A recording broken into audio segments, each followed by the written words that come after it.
कक्षा 12 के राजनीति विज्ञान विषय में प्रमुख अवधारणाएं सम्मिलित की गई हैं। अध्याय 1 के अंतर्गत न्याय की अवधारणा को सम्मिलित किया गया है। न्याय की अवधारणा प्राचीन काल से ही राजनीतिक चिंतन का महत्वपूर्ण विषय रही है। पाश्चात्य परंपरा के अंतर्गत न्याय के स्वरूप की व्याख्या करने के लिए मुख्यतः न्यायपरायण व्यक्ति अर्थात सद्चरित्र मनुष्य के गुणों पर विचार किया जाता था। इसमें उन सद्गुणों की तलाश की जाती थी जो व्यक्ति को न्याय की ओर प्रवृत्त करते हैं। इस प्रकार पाश्चात्य राजनीतिक चिंतन के अंतर्गत मनुष्य के सद्गुणों के ऊपर अधिक ध्यान दिया जाता था। दूसरी तरफ भारतीय परंपरा में भी मनुष्य के धर्म को प्रमुखता दी गई है। इस प्रकार भारतीय और पाश्चात्य दोनों ही परंपराओं में मनुष्य के कर्तव्य पालन पर बल दिया गया है। निष्कर्षतः कहा जा सकता है कि प्रत्येक मनुष्य द्वारा अपना निर्दिष्ट कार्य करना और दूसरों के कार्य में हस्तक्षेप न करना ही न्याय की श्रेणी में आता है। हालांकि आधुनिक चिंतन में न्याय की परिभाषा में काफ़ी परिवर्तन आया है।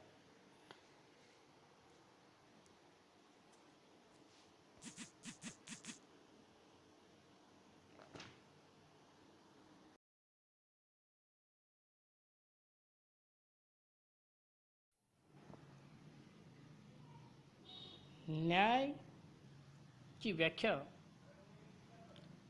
अलग अलग विचारकों ने अपने अपने ढंग से करने का प्रयत्न किया है। पाश्चात्य राजनीतिक चिंतन में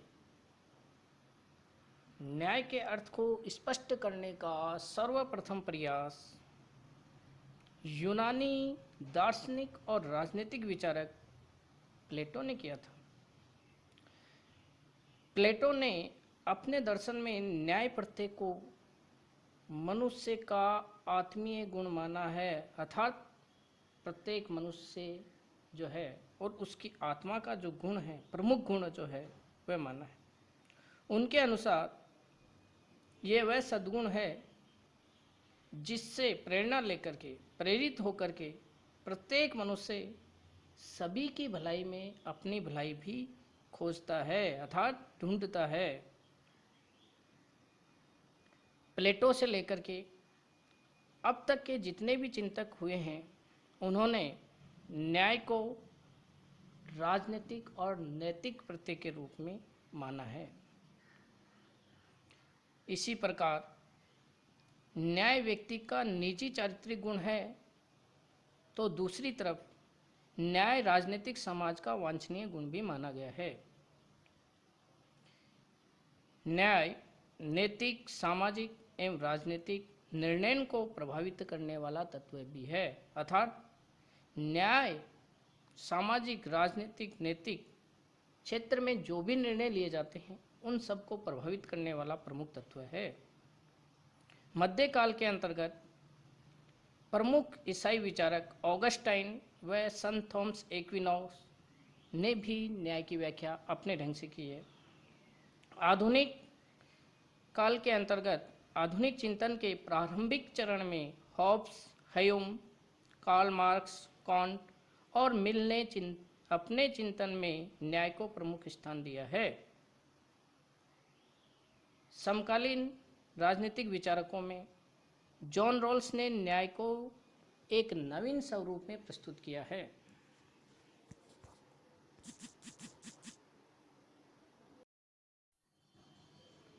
इसी कड़ी में हम प्राचीन काल के न्याय से संबंधित विचार रखने वाले प्लेटो एवं अरस्तु के न्याय से संबंधित विचारों को पढ़ते हैं तो सर्वप्रथम हम प्लेटो के न्याय संबंधी विचार जानकारी प्राप्त करते हैं।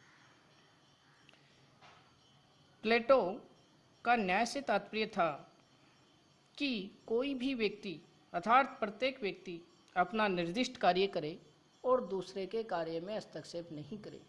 प्लेटो इसे ही न्याय की श्रेणी में मानता है। प्लेटो ने माना कि न्याय एक मौलिक सद्गुण है जो कि हमारे सभी हितों को साधने में सहायक है। अर्थात प्लेटो का मानना है कि न्याय एक मौलिक सद्गुण है जो हम सभी अपेक्षित हितों को साधने में सहायक मानते हैं। प्लेटो अपनी पुस्तक रिपब्लिक में न्याय के विश्लेषण को समझाता है। प्लेटो की पुस्तक के भाग 2, 3 और 4 में न्याय संबंधी विवेचन मिलता है। प्लेटो सबसे पहले सामाजिक और राजनीतिक न्याय की धारणा को व्यक्तिगत न्याय से पृथक करने की भी चेष्टा करता है। अर्थात वह सामाजिक और राजनीतिक न्याय दोनों को व्यक्तिगत न्याय से अलग करता है। इसी प्रकार से इवेंस्टीन ने लिखा है उनके बारे में कि न्याय के विचार विमर्श में प्लेटो के राजनीतिक दर्शन के सभी तत्व निहित हैं। आगे चलकर प्लेटो न्याय के 2 रूप मानता है, जिनमें पहला है व्यक्तिगत और दूसरा है सामाजिक या फिर यूं कहे कि राज्य से संबंधित न्याय। प्लेटो की मान्यता थी कि मानवीय आत्मा में 3 तत्व पाए जाते हैं, बुद्धि, शौर्य और तृष्णा।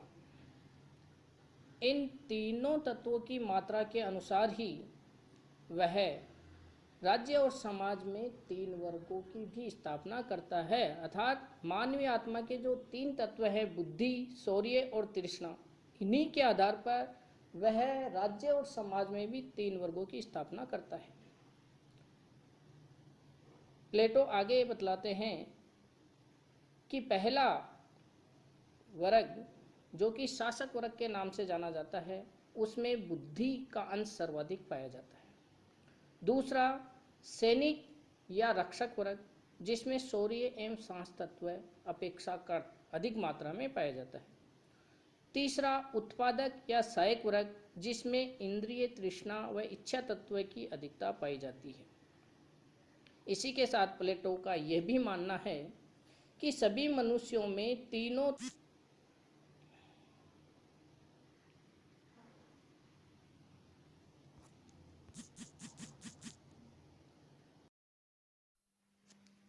इस प्रकार प्लेटो का मानना है कि सभी मनुष्यों में मानवीय आत्मा के ये तीनों तत्व न्यूनाधिक मात्रा में सभी में पाए जाते हैं, परंतु जिस तत्व की मात्रा प्रधान रूप से किसी व्यक्ति में पाई जाती है, वह तत्व ही उस व्यक्ति के सद्गुणों को प्रवृत्त करता है। इस प्रकार प्लेटो न्याय को मानवीय सद्गुण मानता है। अर्थात जो आत्मा है उसका जो मानवीय सद्गुण है वही न्याय कहा जा सकता है। राज्य में निहित न्याय भी इसी के सदृश है, अर्थात इसके ही समान है। जिस प्रकार व्यक्ति की आत्मा में विद्यमान न्याय व्यक्ति के विभिन्न पक्षों को परस्पर संतुलित करता है, उसी भांति या उसी प्रकार से राज्य में व्याप्त न्याय समाज के तीनों वर्गों में सामंजस्य बनाए रखने का काम करता है। इस प्रकार मानव के और समाज के संतुलित जीवन का कार्य ये करता है। प्रत्येक व्यक्ति को वही कार्य करना चाहिए जिसके लिए वह प्राकृतिक रूप से सर्वाधिक समर्थ और उपयुक्त है। इसी प्रकार राज्य के तीनों वर्गों को भी अपने अपने निर्दिष्ट कार्य क्षेत्र की परिधि में ही कार्य करना चाहिए, अर्थात समाज के अंतर्गत उनका जो निर्दिष्ट कार्य क्षेत्र है उसी में अपना कार्य करना चाहिए, तथा दूसरे के कार्यों में किसी भी प्रकार का अनावश्यक हस्तक्षेप नहीं करना चाहिए। यदि कोई व्यक्ति दूसरे के कार्यों में या कोई वर्ग किसी दूसरे वर्ग के कार्यों में अनावश्यक हस्तक्षेप करता है तो प्लेटो का मानना है कि ये व्यक्ति व राज्य दोनों के लिए अनिष्टकारी हो सकता है। इन तत्वों की उपस्थिति के अनुपात में ही प्रत्येक व्यक्ति को अपनी योग्यता और क्षमता के अनुसार आचरण करना चाहिए और दूसरों के कार्य में हस्तक्षेप नहीं करना चाहिए। प्लेटो का मानना है कि प्रत्येक व्यक्ति की योग्यता और क्षमता अलग अलग होती है, इसीलिए उसे अपनी योग्यता और क्षमता के अनुसार ही आचरण करना चाहिए। इसी प्रवृत्ति को प्लेटो न्याय की संज्ञा देते हैं। प्लेटो का न्याय का सिद्धांत एक नैतिक न्याय के सिद्धांत के रूप में प्रतिपादित किया हुआ है, न कि कानूनी सिद्धांत के रूप में। उनके न्याय सिद्धांत की प्रमुख बात यह है कि उनका न्याय सिद्धांत कार्य विशेषीकरण के सिद्धांत पर आधारित है, जो प्रत्येक व्यक्ति को समाज के प्रति विशेष योगदान हेतु प्रेरित करता है। इस प्रकार हम कह सकते हैं कि प्लेटो का न्याय सिद्धांत ये मानता है कि प्रकृतिप्रद जो योग्यता और क्षमता है उसके अनुसार प्रत्येक व्यक्ति को अपना कार्य करना चाहिए और दूसरों के कार्य में हस्तक्षेप नहीं करना चाहिए।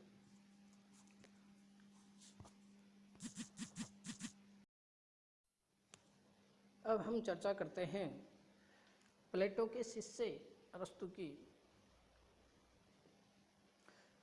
अरस्तु के अनुसार न्याय का सरोकार मानवीय संबंधों के नियमन से है, अर्थात अरस्तु का मानना है कि मानवीय जो संबंध होते हैं उनका जो नियमन है वह न्याय के द्वारा ही किया जा सकता है। अरस्तु का विश्वास था कि लोगों के मन में एक जैसी धारणा के कारण ही राज्य का अस्तित्व है, अर्थात लोगों के मन में न्याय के बारे में एक जैसी धारणा उत्पन्न हुई, जिसके फलस्वरूप ही राज्य अस्तित्व में आया। इस मानकीय धारणा के रूप में न्याय समग्र सात्विकता को प्रतिबिंबित करता है। अरस्तु न्याय के दो रूपों का वर्णन करता है, अर्थात अरस्तु के अनुसार न्याय के दो रूप माने जाते हैं। पहला वितरणात्मक न्याय और दूसरा सुधारात्मक न्याय। अरस्तु वितरणात्मक न्याय के अंतर्गत ये बतलाता है कि शक्ति एवं संरक्षण का वितरण व्यक्ति की योग्यता और उसके योगदान के अनुरूप ही होना चाहिए। इस प्रकार वह आनुपातिक समानता का पक्षधर कहलाता है। समानता की इसी अवधारणा के अनुसार लाभ एवं उत्तरदायित्व व्यक्ति की क्षमता एवं सामर्थ्य के अनुपात में ही होना चाहिए। दूसरी तरफ सुधारात्मक न्याय के अंतर्गत अरस्तु का मानना है कि सुधारात्मक न्याय से तात्पर्य ऐसे न्याय से है जो नागरिकों के अधिकारों की अन्य व्यक्तियों के द्वारा हनन की रोकथाम पर बल देता हो, अर्थात कोई व्यक्ति दूसरे के अधिकारों का हनन नहीं कर ले, इसकी रोकथाम के लिए वह सुधारात्मक न्याय की बात करता है। सुधारात्मक न्याय में राज्य का ये उत्तरदायित्व है कि वह व्यक्ति के जीवन, संपत्ति, सम्मान और स्वतंत्रता की रक्षा करे। इस प्रकार अरस्तु ये बतलाता है कि वितरणात्मक न्याय से प्राप्त मनुष्य के अधिकारों की रक्षा के लिए राज्य द्वारा की गई व्यवस्था को ही सुधारात्मक न्याय की संज्ञा दी जा सकती है, अर्थात वितरणात्मक न्याय से भी ज़्यादा जरूरी है सुधारात्मक न्याय, क्योंकि यदि सुधारात्मक न्याय नहीं होगी तो वितरणात्मक न्याय का अस्तित्व भी लंबे समय तक विद्यमान नहीं रह पाएगा।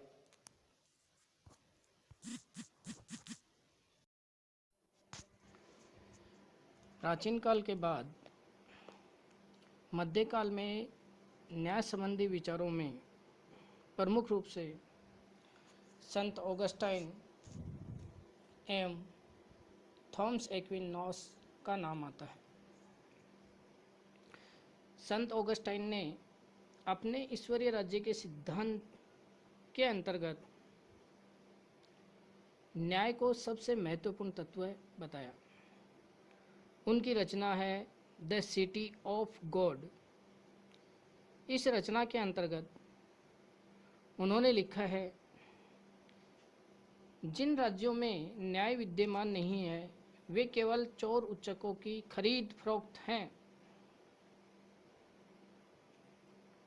ऑगस्टाइन परिवार, लौकिक राज्य और ईश्वरीय राज्य के संदर्भ में ही न्याय की विवेचना करते हैं।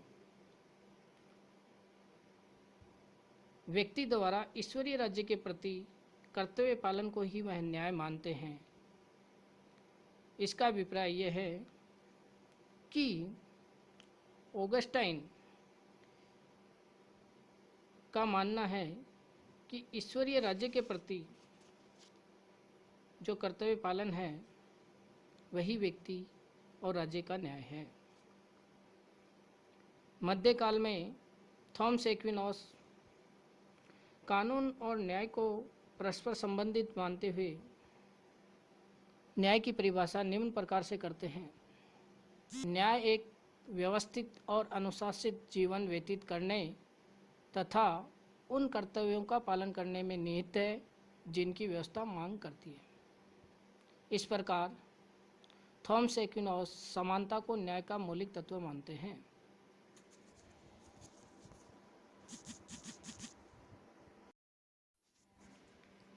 आधुनिक काल में न्याय संबंधी धारणा। आधुनिक युग में सर्वप्रथम डेविड ह्यूम ने अपना मत प्रकट किया। डेविड ह्यूम के अनुसार न्याय का अर्थ नियमों की पालना मात्र है, क्योंकि अनुभव से अब तक ये सिद्ध हो चुका है कि ये नियम सर्वहित या सभी के हित का आधार है। अतः सर्वहित या फिर सार्वजनिक उपयोगिता को ही न्याय का एकमात्र स्रोत होना चाहिए। मनुष्य की प्रकृति, तर्क बुद्धि या अनुबंध में इन नियमों का स्रोत ढूंढने से कोई लाभ नहीं। फिर भी उपयोगितावाद के प्रवर्तक जेरेमी बेंथम ने कहा कि प्राकृतिक कानून सरीकी शब्दावली यथार्थ मूल्यों को धुंधला कर देती है। सार्वजनिक वस्तुओं, सेवाओं इत्यादि का वितरण उपयोगिता के आधार पर होना चाहिए, जिसका वे एक सूत्र बताते हैं। सूत्र है अधिकतम लोगों का अधिकतम सुख। इस प्रकार जेरेमी बेंथम का मानना है कि सार्वजनिक जो वस्तुएं हैं, सेवाएं हैं, अन्य जो भी संसाधन हैं, उनका वितरण उपयोगिता के आधार पर होना चाहिए और जिसका सूत्र एक ही रखना चाहिए, अधिकतम लोगों का अधिकतम सुख। इसके बाद में जॉन स्टुअर्ट मिल ने न्याय को सामाजिक उपयोगिता का सबसे महत्वपूर्ण तत्व मानते हुए तर्क दिया कि मनुष्य अपने लिए सुरक्षा की कामना करते हैं, इसीलिए वे नैतिक नियम स्वीकार कर लेते हैं जिनमें दूसरे भी वैसी सुरक्षा अनुभव कर सके। अतः उपयोगिता ही न्याय का मूल मंत्र है। इस प्रकार से जेरेमी बेंथम का समर्थक जॉन स्टुअर्ट मिल ने भी सुरक्षा के रूप में किया।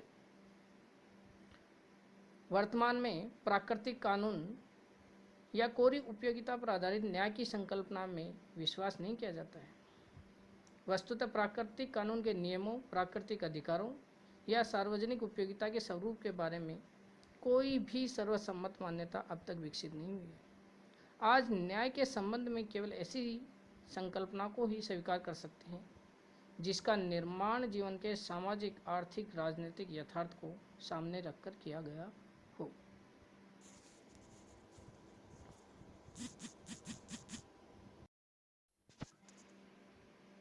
आधुनिक काल में न्याय संबंधी विचारों में जॉन रॉल्स के विचार महत्वपूर्ण स्थान रखते हैं।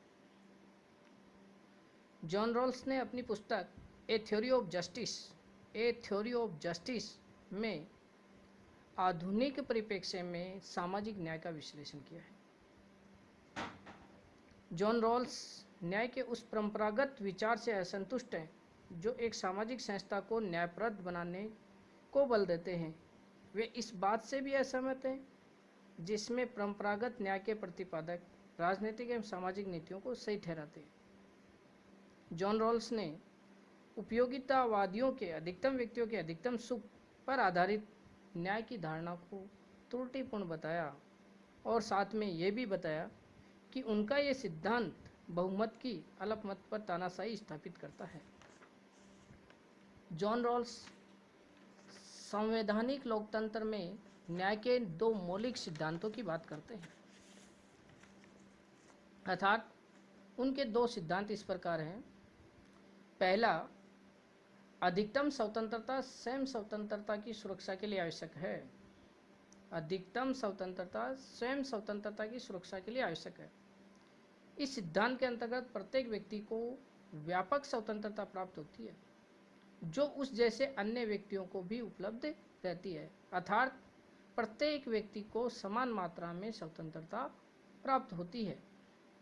दूसरा, व्यक्ति व राज्य द्वारा ऐसी सामाजिक व आर्थिक स्थितियां स्थापित की जाती हो जो सबके लिए कल्याणकारी हो, अर्थात व्यक्ति और राज्य दोनों के द्वारा ही ऐसी सामाजिक और आर्थिक स्थितियां स्थापित की जाती हैं जो सभी के लिए कल्याणकारी होती हैं। जॉन रॉल्स आगे चलकर सबकी प्रगति के लिए एक सिद्धांत को प्रतिपादित करते हैं जिसे अज्ञानता के पर्दे के सिद्धांत के नाम से जाना जाता है।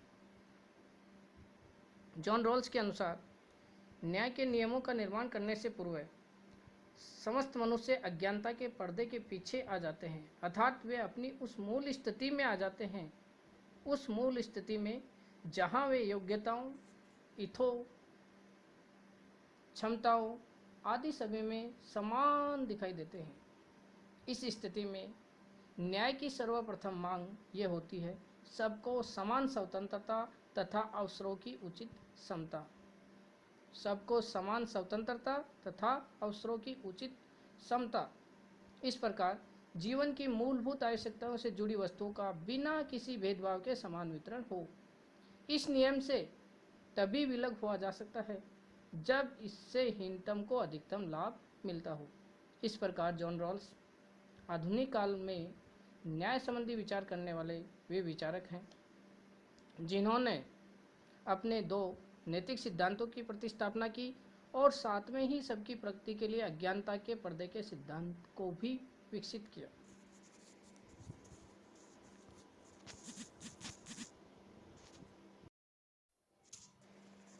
जिस प्रकार से पाश्चात्य राजनीतिक चिंतन में न्याय की अवधारणा पर अनेक राजनीतिक विचारकों ने अपने विचार व्यक्त किए हैं, ठीक उसी प्रकार से प्राचीन भारतीय राजनीतिक चिंतन और सामाजिक चिंतन में भी न्याय की अवधारणा पर काफी चिंतन मनन हुआ है। प्राचीन भारतीय चिंतन में धर्म की धारणा प्लेटो के न्याय सिद्धांत से काफी समानता रखती है, अर्थात प्लेटो का न्याय सिद्धांत और भारत में विद्यमान धर्म की धारणा दोनों में समानता है। धर्म की प्राचीन भारतीय अवधारणा व्यक्ति को समाज में उसके नियत स्थान एवं निर्दिष्ट कर्तव्यों का अभिज्ञान कराती है, अर्थात धर्म के द्वारा प्रत्येक व्यक्ति के द्वारा कौन कौन से कार्य किए जाने चाहिए इनका निर्धारण किया जाता है, जिससे प्रत्येक व्यक्ति का समाज में उसका स्थान और उसके द्वारा निर्दिष्ट जो कर्तव्य है उसका ज्ञान प्राप्त होता है। यह अवधारणा तत्कालीन सामाजिक व्यवस्था में सामंजस्य स्थापित करने का मूल मंत्र है। शव धर्म का भाव व्यक्ति को उसके कर्तव्य का बोध कराता है। व्यक्ति के अधिकारों व विशेष अधिकारों की उत्पत्ति शव धर्म की पालना में निहित है। भारतीय विचारक मनु, कौटिल्य, बृहस्पति, शुक्र, भारद्वाज, विदुर व सोमदेव ने राज्य व्यवस्था में न्याय को सबसे महत्वपूर्ण स्थान प्रदान किया है। जहां प्लेटो की न्याय की अवधारणा मूलतः राजनीतिक व सामाजिक थी, वहीं भारतीय चिंतन में न्याय के कानूनी रूप को स्वीकार किया गया। मनु व कौटिल्य दोनों ने ही न्याय की निष्पक्षता को राज्य की व्यवस्था का आधारभूत तत्व माना है, अर्थात न्याय की निष्पक्षता ही राज्य व्यवस्था की आधारभूत प्रवृत्ति है।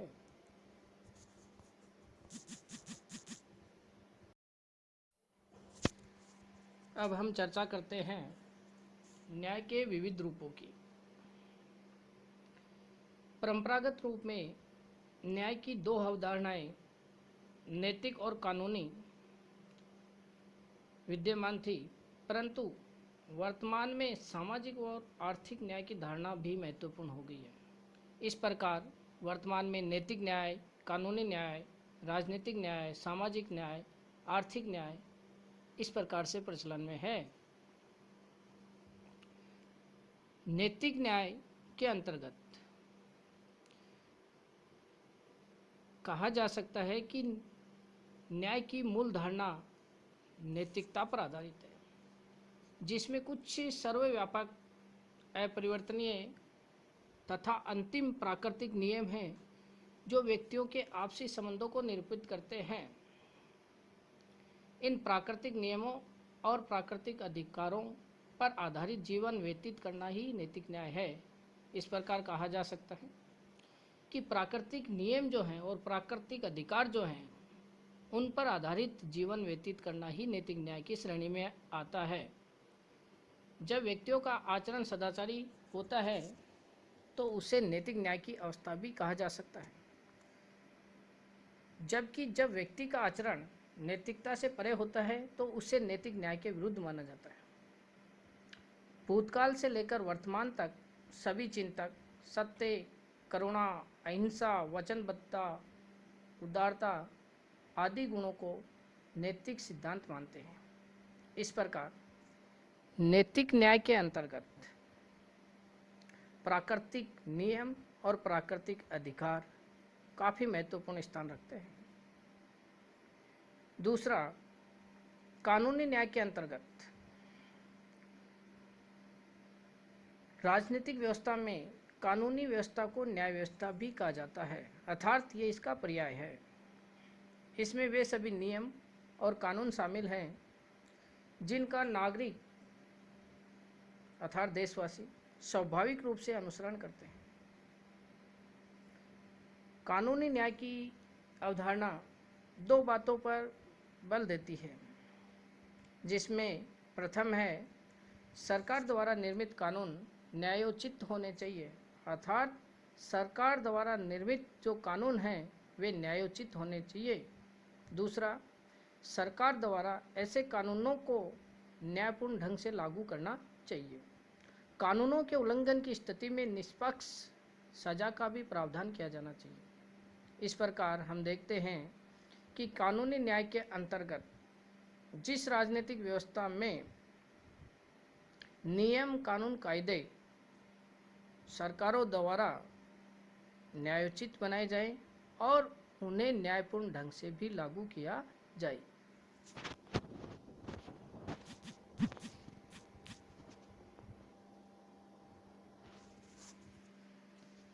इसी प्रकार राजनीतिक न्याय समानता व समता पर आधारित होता है। एक राज्य व्यवस्था में सभी व्यक्तियों को समान अधिकार और अवसर प्राप्त होने चाहिए। राजनीतिक न्याय भेदभाव व असमानता को अस्वीकार करता है, अर्थात राजनीतिक न्याय में भेदभाव और असमानता दोनों की अस्वीकृति होती है, अर्थात इनको अस्वीकार किया जाता है। राजनीतिक न्याय सभी व्यक्तियों के कल्याण पर आधारित होता है। ऐसा न्याय केवल और केवल जो लोकतांत्रिक शासन व्यवस्थाएं हैं उनमें ही देखने को मिलता है और उनमें ही इसको प्राप्त किया जा सकता है। राजनीतिक न्याय प्राप्त करने के लिए सरकारों द्वारा कुछ साधन उपलब्ध करवाए जाते हैं, जैसे वयस्क मताधिकार, विचार, भाषण एवं अभिव्यक्ति की स्वतंत्रता, बिना किसी भेदभाव के सार्वजनिक पद पर आसीन होने का अधिकार, वह सभी नागरिकों का समान रूप से प्रदत्त होना। राजनीतिक न्याय की प्राप्ति के लिए संविधान व संवैधानिक शासन को भी आवश्यक माना गया है। जहां पर राजनीतिक न्याय की व्यवस्था है वहां पर किसी वर्ग विशेष या किसी व्यक्ति को कोई विशेष प्रकार का अधिकार नहीं प्रदान किया जाता है। ये राजनीतिक न्याय का सबसे महत्वपूर्ण गुण है। क्या? किसी विशेष वर्ग या व्यक्ति को कोई विशेष अधिकार प्रदान नहीं किया जाना।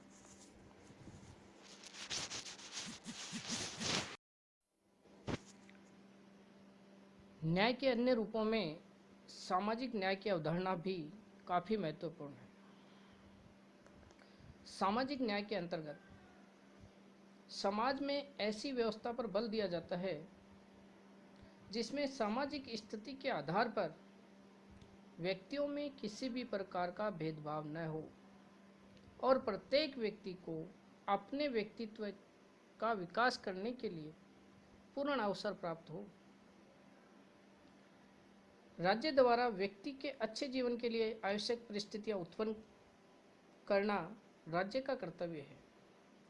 राज्य व्यवस्था से अपेक्षा की जाती है कि वह नीति निर्माण करते समय ऐसे विधायी व प्रशासनिक नियमों का निर्माण करे जो एक समतामूलक समाज का निर्माण करने में सहायक हो।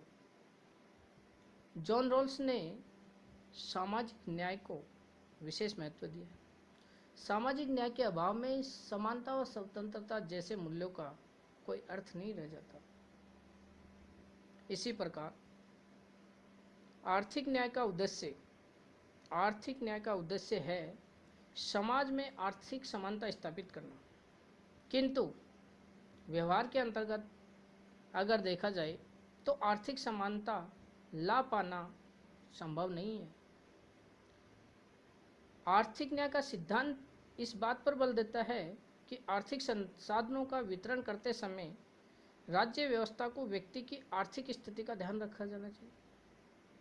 आर्थिक स्थिति का ध्यान राज्य द्वारा रखा जाना चाहिए, क्या करते हुए, जब वह आर्थिक संसाधनों का वितरण कर रहा है। आर्थिक न्याय धन संपदा के आधार पर व्यक्तियों के बीच पाई जाने वाली असमानता की निंदा करता है तथा गरीबी और अमीरी के बीच की खाई को कम करने पर बल देता है।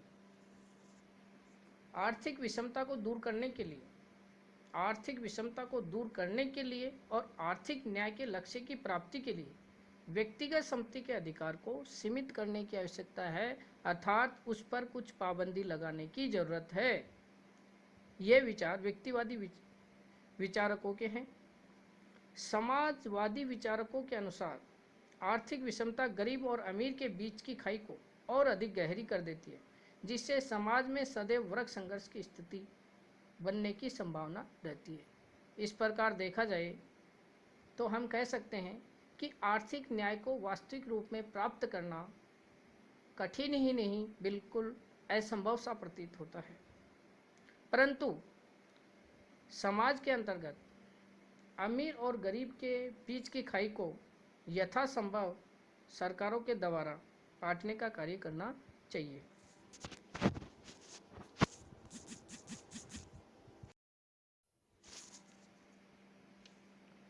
निष्कर्ष रूप में देखा जाए तो कहा जा सकता है कि वर्तमान में न्याय के मौलिक स्वरूप में काफ़ी परिवर्तन आ चुका है, लेकिन न्याय का लक्ष्य आज भी वही है जो सदियों पूर्व था, अर्थात न्याय का लक्ष्य आज भी नहीं बदला है। न्याय के सिद्धांत का मुख्य सरोकार सामाजिक जीवन में लाभों और दायित्वों के तर्कसंगत वितरण से है। न्याय की चर्चा केवल ऐसे समाज में प्रासंगिक होगी जिसमें वस्तुओं, सेवाओं, अवसरों इत्यादि का अभाव हो और जहां प्रचलित कानूनों, अधिकारों, संपत्ति संबंधों और नैतिक मान्यताओं की आलोचना करने और उनमें उपयुक्त परिवर्तनों की मांग करने की स्वतंत्रता और गुंजाइश हो। कुछ ऐसी प्रणालियां भी हो सकती हैं जिनमें न्याय की चर्चा निरर्थक होगी। उदाहरण के लिए शुद्ध सत्तावादी प्रणाली के अंतर्गत संपूर्ण वितरण के मापदंड पहले से ही निर्धारित होते हैं, जहां वितरण के नए मापदंडों की तलाश करना अनावश्यक है। फिर शुद्ध प्रतिस्पर्धात्मक प्रणाली के अंतर्गत सारा वितरण बाजार शक्तियों की परस्पर क्रिया से निर्धारित होता है, अतः वहां वितरण के नए मापदंडों को मान्यता नहीं दी जा सकती। अंततः काल्पनिक साम्यवादी समाज के अंतर्गत अभाव की स्थिति ही समाप्त हो जाएगी और प्रत्येक व्यक्ति को अपनी अपनी आवश्यकता के अनुसार प्राप्त होगा। अतः वहां न्याय के किसी वैकल्पिक सिद्धांत पर विचार करना व्यर्थ होगा। जहाँ सबकी सभी आवश्यकताएं पूरी हो जाएंगी, वहाँ समाज से अन्याय की समस्या भी समाप्त हो जाएगी।